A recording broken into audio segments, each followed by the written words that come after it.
without further ado, I'm going to introduce Denise Fahmy. She's an ex-employee of Arts Council England, having served for 15 years as a specialist in visual arts in the north of England. My title is How Has the Arts Become So Intolerant? The Arts Council of England provides funding for arts organisations, individuals and anybody that wants to get involved in the arts. And it's funded through government taxes and also through the National Lottery. What I'm going to do is just talk through what happened to me a little bit, but then I want to broaden out this discussion.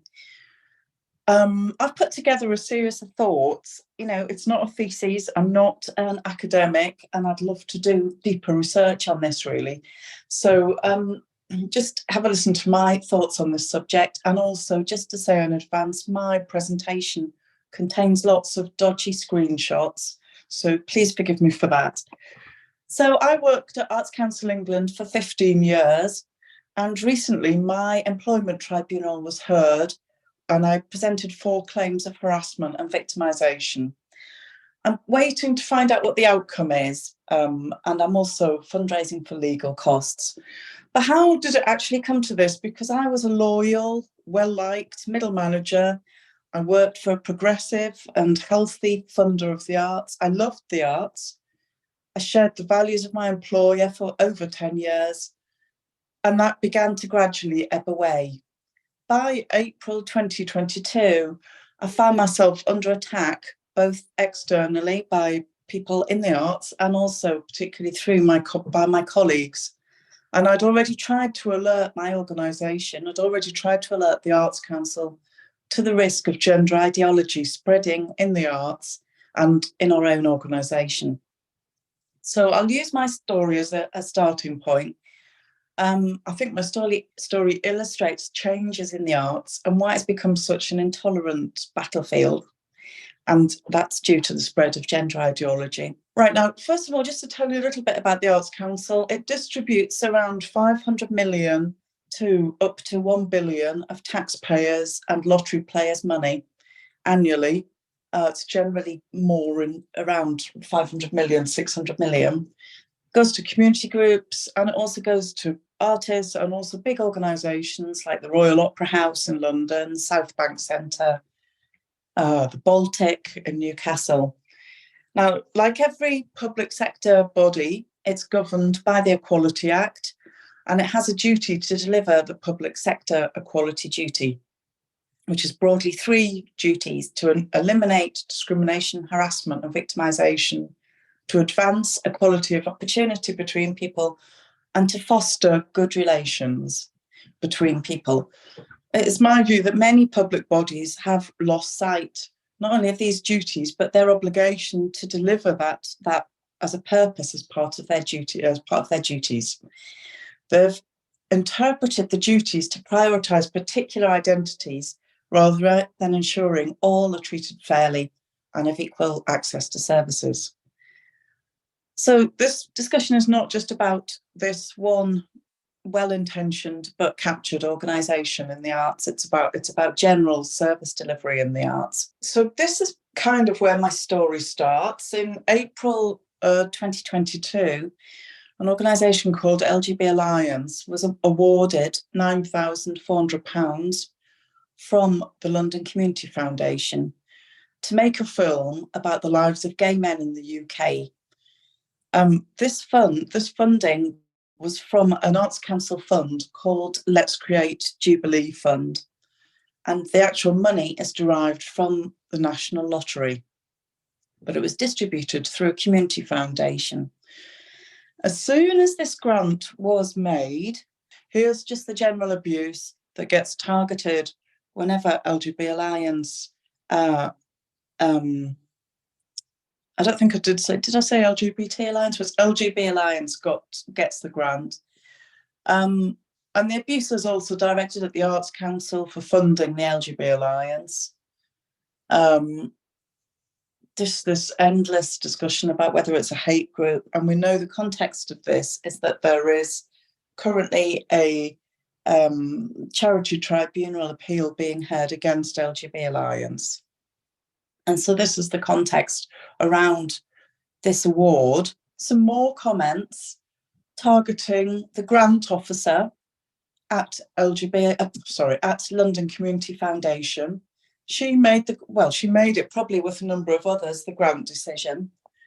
And she was even targeted because she was known to have signed the Women's Declaration. And you can see that in one of those tweets. So abuse from all sides because one organisation gets a grant of less than £10,000 to make a film about gay men. So what ended up happening was that eventually this grant was suspended. But before that happened, one of our directors at the Arts Council decided to hold an all-staff meeting in which he invited 700 members of staff to that meeting. About 400 attended. And he gave the opinion that the LGB Alliance are anti-trans and are divisive and shouldn't be funded by the Arts Council. So that is a very partial statement to make within a staff setting, and I would argue that 400 people is pretty much a public setting. The tone of that conversation that meeting was very unpleasant. I argued that at that meeting that the LGB Alliance were not anti-trans, and he was mistaken to say that. And a number of staff members took offence at me saying that. And one staff member went on to make it known that he thought the LGB Alliance were the equivalent of the Ku Klux Klan, even in a message that he left for all staff to read. I think this was also a message from that meeting from another member of staff. So I asked, a lot of the conversation was going on in the chat at this meeting. It may seem odd to be discussing one meeting in these terms, but it was a really very extraordinary meeting. Having been there for 15 years, I'd never been to a meeting which was so hostile and really ugly. And I'd certainly never heard a member of staff be partisan about an applicant organisation or say that an applicant can't apply for funding. That was a long way from what I deemed to be meeting the public sector equality duty. So here's a question that I raised, which was, how are gender critical views protected at the Arts Council? And the Arts Council doesn't have an obligation to protect people's views. It just has an obligation to protect the welfare of its employees. As we know, that isn't the law. Beliefs are protected in law, and being gender critical is protected. So it was a mistake, really, not for the chair of that meeting not to step in and say, of course, we protect people's right to have gender critical views in the arts and in our organisation. So anyway, after this meeting, one way or another, the grant to LGB Alliance was withdrawn. But this didn't stop the turmoil in my organisation that was taking place. And what ended up happening next was about less than 4 weeks later, a petition was circulated to all 700 staff by a member of staff who'd been very critical of me at that earlier meeting. And it asked for people to sign a petition against people that were gender critical and wanting to make a collective grievance against people. And then they also asked people to make comments.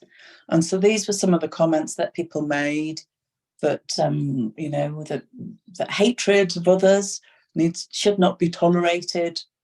And without irony, this is said that this cancer needs to be removed from our organisation, that fans and supporters of LGB Alliance, are neo-Nazis, homophobes, Islamophobes. Really dreadful stuff that should not be circulated on my organisation's intranet, as it was for 26 hours before it was finally taken down. So that is basically the subject of my tribunal. And as I say, I'm awaiting the hearing, and you can read all about it on tribunal tweets if you want to find out what actually happened at the hearing, which was very enlightening. But the point I want to make is that I was a member of staff in an office. We had an operating trade union. I had a regular salary. I'm not typical of somebody working in the arts. We also had policies. We had a grievance policy. We had disciplinary policies. Again, this isn't typical of practicing in the arts, that you have that level of protection, and yet still I experienced this level of abuse. So what's it like actually working in the arts, not at a bureaucratic funding agency, but out in the sector, making work, presenting work in theatres, presenting work in galleries, working with communities? What's it actually like? Now, the arts workforce is young and it's highly educated. The sector is very fragmented. So there isn't, by that I mean, there isn't a clear career path. There isn't a clear way to progress your career. It's not even easy to get into the arts, really, and to make a living from it is very difficult. So most people working in the arts are freelance, they're on low income, and reputation is very highly prized in the arts, because it's reputation that gets you the next commission, gets you the next working relationship. So there are no real trade unions in the UK. There is the Musicians' Union, but the majority of people working in the arts are non-unionised anyway. And then, of course, the main focus of your work is the audience, and the audience is your bread and butter. So you want to make sure that you can keep people coming to see your work, that you still have traction with audiences. And the arts as well sees itself as a moral entity, sees itself as the kind of conscience of a culture. And Sonia Soda said many organisations, because they have this sense of being moral organisations, they actually have the luxury, this is Sonia's terms, the luxury of childishly dividing the world into goodies and baddies. And Peter Daly talks about the arts, talks about public sector organisations, but this can be applied to the arts as being moral organisations, so that, in his words, allegations of discrimination against moral communities, regardless of the weight and cogencies of these allegations, these present an existential risk to moral communities. So they're particularly vehement, those organisations, when they react against allegations of discrimination or victimisation. So this sense of a moral culture, again, with poorly paid freelance workers, really is a perfect environment for intolerance to flourish. It encourages groups, niches, gangs, staff groups. And actually the push for diversity within that sector has also led to harassment, and women are generally the target of that harassment. We can just see a few of the many artists that have been attacked and are highly likely to be attacked. And this is because everything about working in the arts is about being in the public realm. Your career is public. You're not, as I was, in an office making grant decisions. You're actually out in the public, demanding recognition and commissioning of your work. And that means that from 18 to 80 and beyond, you are operating in a public realm. And so you're very susceptible to attack. And this has increasingly happened. And of course, it happened in the 50s with McCarthyism, when the focus of attacks was on the media, was on broadcasting, was in the arts. We're seeing exactly the same happening again now. Just some of the statements that people have said about being in that public space and having that attack made on your integrity, your income, your reputation, and either whether that's in a very public realm or whether that's in a studio group, being brought down for no reason, really, it's just pure harassment, is a life-changing experience. And for me too, it has been, actually. And I do want to reiterate as well the effect on income, because once your reputation as attacked like this, you are dependent on the arts sector to continue to support you and provide an income, and that will just fall away very quickly. I'm going to take a little tangent and talk about why I think this has happened. One of the things that I've been highlighting is what has happened to data collection. Now, this is the data collection at the Arts Council now. It won't be, I'm sure other organisations can show very similar data collection. So this data is now the same for staff, I believe, I'd have to check that, but audiences and for workforce. So if you go to see a play and you're asked whether you liked it or not, you'll be also asked about your demographic, and this is the demographic you'll be asked. And you can see that this is a long way from the census that we had in the UK a year ago, which was basically just sex, male and female, and do you live in a different gender, i.e. gender reassignment. This has brought in a whole set of ideas in which gender identity exists and is different to your sex. Now, that is a very political position for a funder to take, and it means that every organisation that receives its public funding also has to take that political position, because it has to report on those categories for its workforce and for its audiences. And I suggest that that political position, which doesn't reflect the Equality Act, is part of a harassing environment that has grown up in the arts, because it politicises people away from the law. And you can see here, this is from one of the policies at the Arts Council. It won't be very different to many others at other organisations, but you can see how the concept of gender identity, supported by Stonewall, has become embedded into harassment policies. So it doesn't say harassment on grounds of gender identity, it says harassment on grounds of gender reassignment, which is the law. It says harassment on grounds of gender identity. So again, we're moving away from the law, and how